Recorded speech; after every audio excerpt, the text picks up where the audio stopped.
Say, Louise, aren't you glad it's February? Definitely, it's the shortest month of the year. Oh, you silly bag of goobers. That's not the only reason you should be excited it's February. Well, it is for me. Are you talking about some love-themed holiday or something? Yeah, maybe. You ever heard of this Valentine's Day?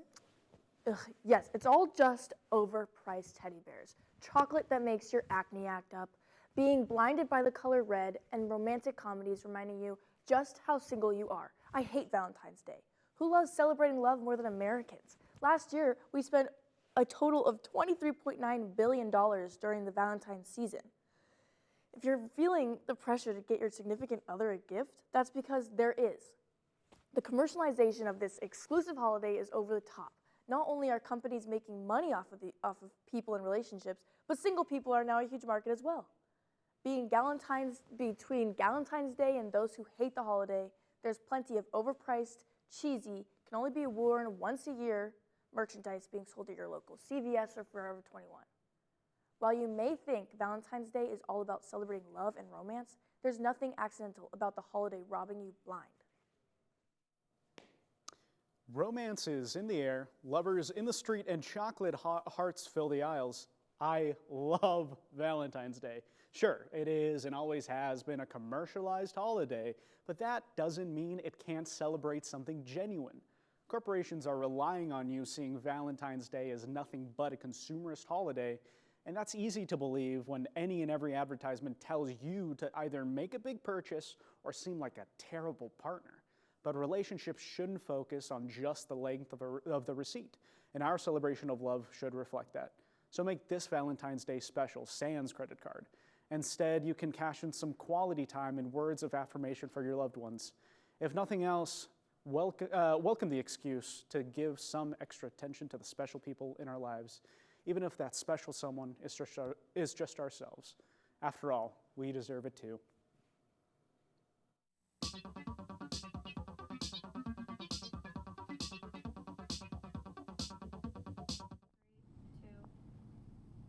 Hey everybody, welcome back to Blippi's Bites.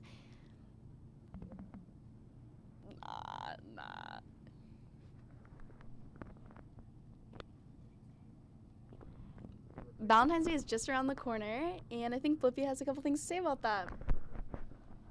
Yeah, so if you've been around, you know I don't have the best track record with relationships. So I've created a simulation. It's going to help us figure out how to find love, you know? I made it very simple. I've boiled it down to the basic elements, and hopefully we can get through this together. So we'll start with what every good conversation should start with, an opener. How do you open?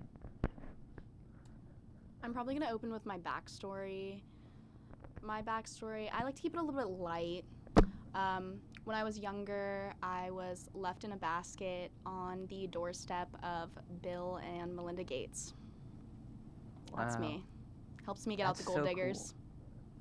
Yeah, my backstory is that I was born yesterday. Next question, what's your favorite color?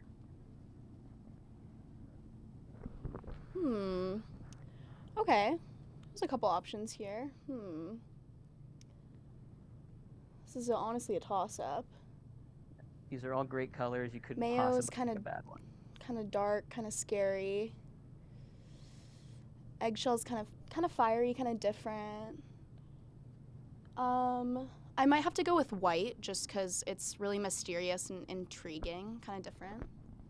Yeah, white is a very interesting color. I would have gone with eggshell, though. I'm a big fan of eating eggshells. I think they're great. Next question. Me too. What's your biggest secret? My biggest secret is gonna have to be my social security number. It's 22222 because unfortunately I'm number 2 because my mom is number 1. Oh, that's very sweet. Thank you for sharing that. You're so brave. Thank you. My social security number is the number 5, or maybe that's my serial number. Anyways, we're gonna send it back to you guys in the studio. That's all from Blippi here in the metaverse.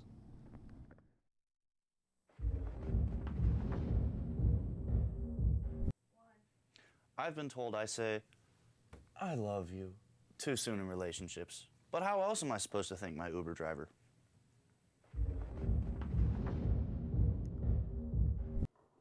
Love is the only four-letter word you can say on television. The ones you can't say are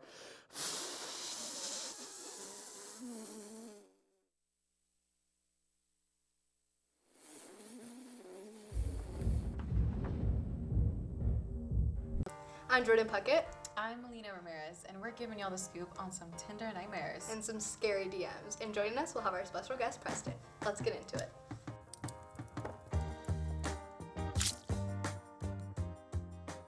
I try not to meet up with people from dating apps, but the one time I did, he took me to a mattress store and started bouncing on the mattresses like it was a rom-com. Go back home, get a text, "You're super cool, but I don't like fat girls." Needless to say, I've been in the gym for the past 2 years.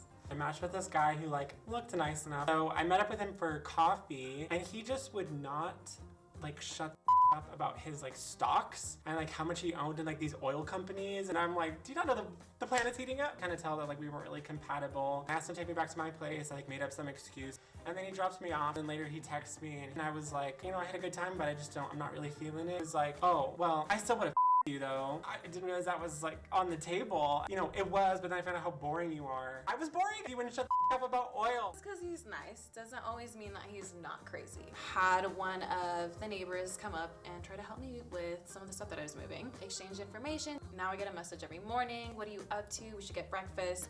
Came up with all of the excuses, even said I had a man. That man did not exist. The last message that I get, one of the wildest messages I have ever gotten in my entire life. I'm not asking to spend time with you in the biblical sense and to give you the most earth-shattering of your life.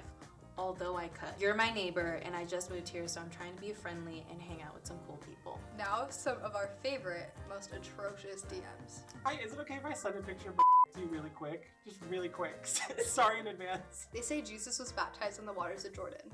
I'm not very religious, but I wouldn't mind taking a dip myself. You are really gorgeous. I would fight 3 mountain lions in a McDonald's handicapped bathroom stall with my hands tied behind my back, and my only weapon is a shake weight glued to my forehead just to get a chance to get to know you and take you out. To get to know you more, if you're up for it, I travel with you, as long as I can put my in your LOL. I am British though. Boing! Sound of my erection. Can I be honest? I'm used to the boring, plain Jane white girls. I don't know your ethnicity, but you are one hot brown animal. I can't lie. Did you just call me an animal? A hot one. Where you from? Don't be sensitive. I voted for Obama. This guy texted me. That hair though, but not albino quite, right? I dig the tats. Come sit on my face with that fat and then I replied, "Sheesh, didn't realize it matched with Dr. Seuss." Beautiful Neanderthal face you have. I mean this in the best possible way, haha. I'm trying to eat Fruit Loops at your booty hole. Please send some pictures of some sexy, naked babes before I go crazy. Please send them soon. Insert pic. Talking with this guy on Snapchat, I unadded him, and then he texts me, "Someone is a little takes it back, oh work." I don't even know what to respond.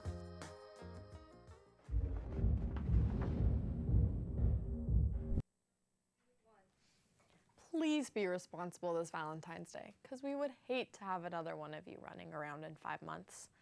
And the worst part is, they'd be a Scorpio.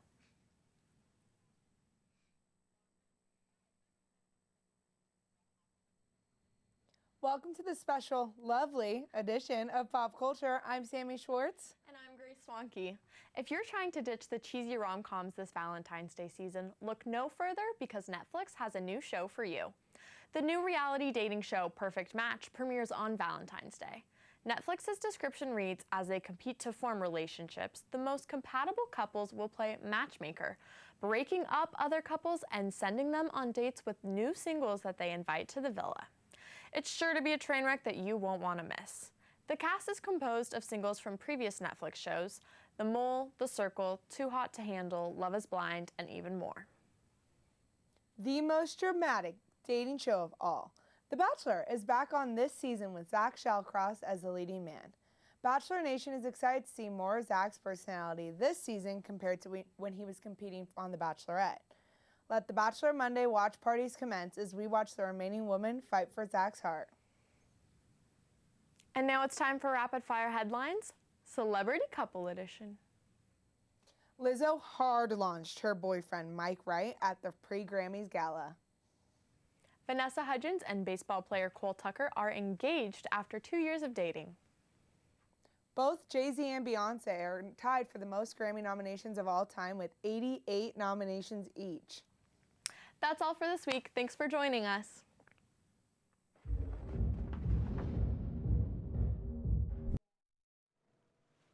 In your mind's eye, think of the most romantic place on earth. Now, tell me, what was the soup of the day at that Olive Garden?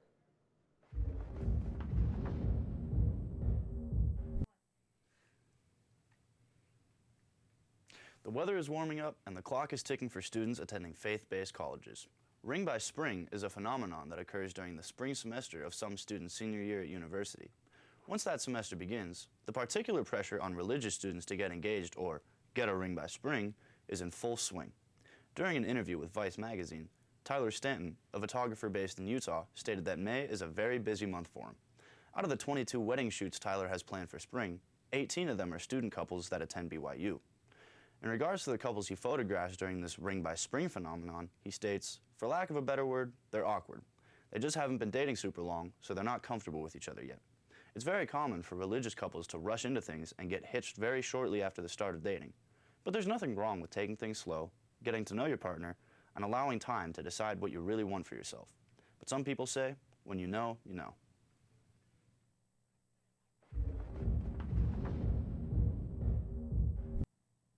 Will love ever find you this year? It already has. It's right behind you. It's in your walls. It's under your skin and behind your eyes. True love always finds its target. If you find yourself surrounded by couples this February 14th with no escape, then look no further for these ideas to take care of you and fall back in love with yourself this Valentine's Day. Taking yourself out on a date has been making waves as a new self-care ideology. And why shouldn't it?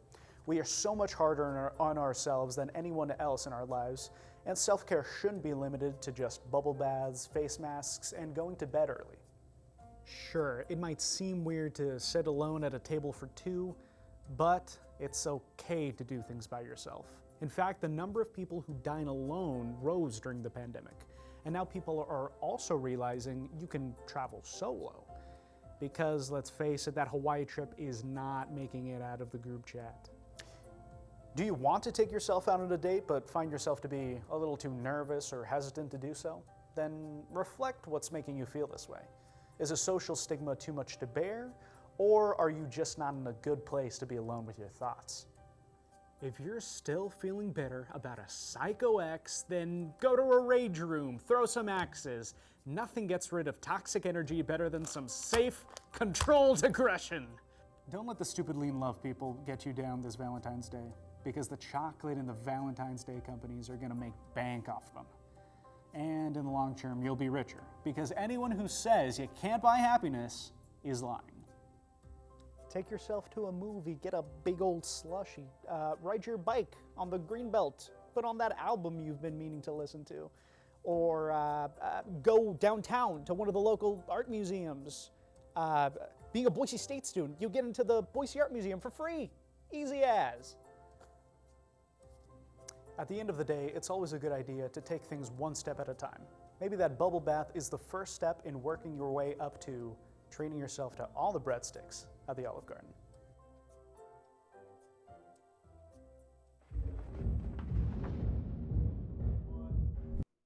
The Beatles had some great love songs, but it's weird they only wrote them about each other.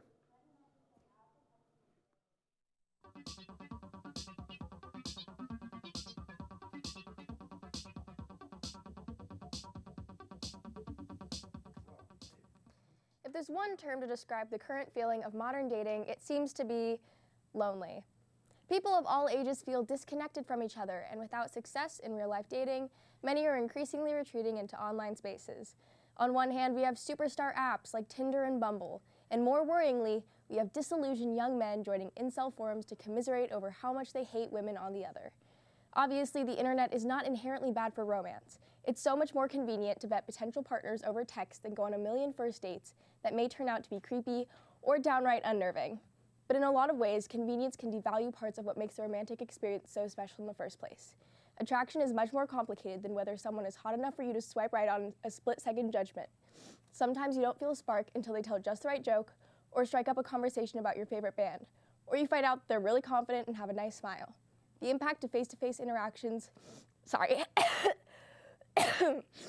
am sick today, is way bigger than what you read on your phone. What's easy isn't always the most exciting, and while true love can certainly be found on an app, it's hard to sit down and connect with other human beings. What we're usually looking for on our phone is the next person to ghost.